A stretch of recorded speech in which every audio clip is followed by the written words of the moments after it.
What does the Bible say about women preachers? Some teach that women are not to hold authority over men.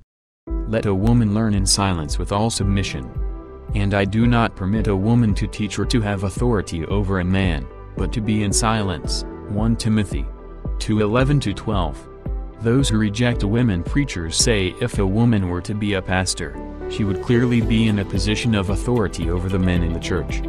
But I want you to know that the head of every man is Christ, the head of woman is man, and the head of Christ is God. 1 Corinthians 11:3. God gives here his divine order of the submission of woman to man, man to Christ, and Christ to God. In the matter of preaching and teaching then, the man should have the leadership role in bringing people into a better relationship and knowledge of God.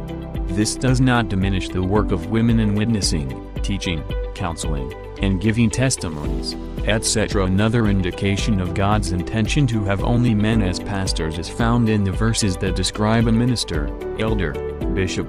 He should be the husband of only one wife, Titus 1:6 and 1 Timothy 3:2. Nothing is said about a minister having one husband. In 1 Timothy 3:5, Paul says a man should rule his house well in order to also rule the church. This supports the man as both head of home and the church. There are others who teach women can be preachers, pastors. They point out that Philip's 4 virgin daughters had the God-given gift to prophesy, Acts 21:9.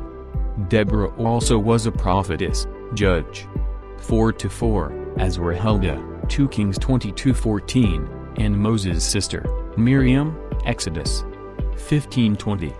Also, women were promised the gift of prophecy in the day of Pentecost, Acts 2:17, and were actually preaching on the day of Pentecost, Acts 2:18. Women preached to women and men to men.